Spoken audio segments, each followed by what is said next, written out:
बहुत से media channels में ये खबर छपी है कि भारत में 67% लोग ऑटोक्रेटिक रूल को चाहते हैं और 20% लोग मिलिट्री रूल को एम्ब्रेस करते हैं। ये सर्वे किया है प्यू रिसर्च सेंटर ने और ये डेटा है 20 देशों का। इंडिया ने इन दो सर्वे में टॉप किया है। बहुत से मीडिया हाउस ने इस खबर को बताया भी, बहुत से यूट्यूबर्स ने भी इस पर वीडियो बनाया है, बहुत से यूट्यूबर्स आगे भी बनाएंगे, लेकिन ये कहानी का केवल एक पहलू है। प्यू रिसर्च सेंटर ने यह भी सर्वे किया है। % लोग जो कहते हैं कि एक लोकतांत्रिक प्रणाली जहां नागरिकों द्वारा चुने गए प्रतिनिधि ये तय करते हैं कि क्या कानून बनेगा, क्या यह उनके देश पर शासन करने का एक अच्छा बुरा तरीका होगा। सर्वे में भारत के 29% लोगों ने कुछ हद तक अच्छा और बहुत अच्छा बताया है। एक और सर्वे में लोगों से ये पूछा गया कि क्या वे 2023 के वसंत तक अपने देश में लोकतंत्र के काम करने के तरीके से संतुष्ट नहीं हैं।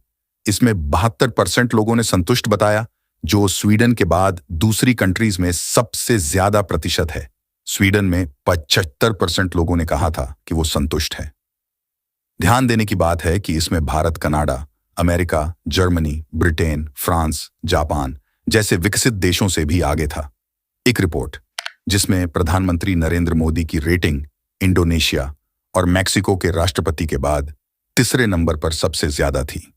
तो एक और रिपोर्ट की बात करें तो भारत की विपक्षी पार्टी के एक नेता राहुल गांधी की अप्रूवल रेटिंग 62% थी, जो कि इंडोनेशिया और स्वीडन के बाद सबसे ज्यादा थी। कुछ और रिपोर्टें जिनमें भारत ने सभी देशों के ऊपर टॉप किया कुछ इस प्रकार थी। % जो कहते हैं कि यदि अधिक निर्वाचित अधिकारी महिलाएं होंगी तो उनके देश में नीतियों में सुधार होगा।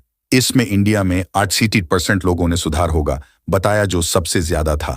% जो कहते हैं कि यदि अधिक निर्वाचित अधिकारी श्रमिक संघ के सदस्य होंगे तो उनके कारण देश की नीतियों में सुधार होगा। तो इसमें भी उनमें 3% लोगों के साथ इंडिया ने टॉप किया। % जो कहते हैं कि एक ऐसी प्रणाली जिसमें एक्सपर्ट्स को, न कि निर्वाचित अधिकारियों को, देश के अच्छे या बुरे के लिए निर्णय लेना चाहिए, इसमें भी 22% लोगों के साथ इंडिया ने टॉप किया। कुछ ऐसी भी रिपोर्ट थी जिनमें भारत दूसरे या तीसरे नंबर पर था। रिपोर्ट का लिंक विवरण में दूंगा, आप उसे खुद पढ़ सकते हैं। सर्वे में हमें देखने को मिला कि भारतीय लोगों का प्रतिशत, जो कि प्रगतिशील सोच में है, विकसित देशों से भी ज्यादा थी, जैसे कि युवाओं की भागीदारी, गरीबों की भागीदारी, महिलाओं की भागीदारी, विशेषज्ञ लोगों की भागीदारी, मजदूरों की भागीदारी। पर इंडिया ने सैन्य शासन या निरंकुशता की सूची में भी टॉप किया, तो इसका कारण क्या हो सकता है? जहां तक मुझे लगता है कि भारत में सेना का सम्मान बहुत ज्यादा है। सेना ने कभी भी तख्ता पलट करने की कोशिश नहीं की। सेना की छवि बहुत अच्छी है, तो इसलिए भारतीय लोग सैन्य शासन भी पसंद करते हैं। निरंकुशता में हम पहले सवाल देखेंगे कि क्या प्रश्न पूछा गया था।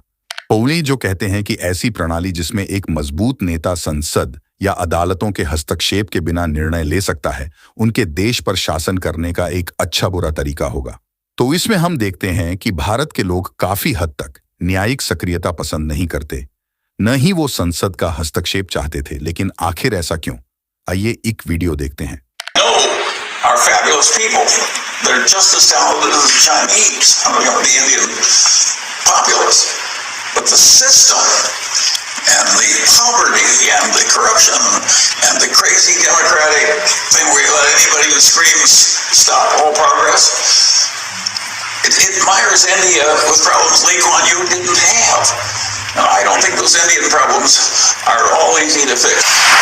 भारतीय स्ट्राइक, टकराव, न्यायपालिका में अटके मामले, संसद में ढंग से काम न हो पाना, सब चीजों से काफी हद तक थक चुके हैं। उनको चाहिए कि उनका एक ऐसा नेता हो जो किसी के भी हस्तक्षेप के बिना काम कर सके, जल्दी निर्णय ले सके या त्वरित प्रतिक्रिया कर सके, जो काफी हद तक प्रगति के लिए जरूरी भी है।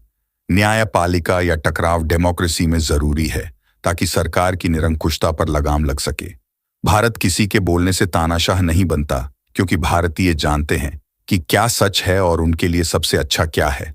अपने विचार कमेंट्स में जरूर बताएं और ऐसी जानकारीपूर्ण वीडियो के लिए लाइक, शेयर और सब्सक्राइब करें ओएसिस एड फैक्ट्स।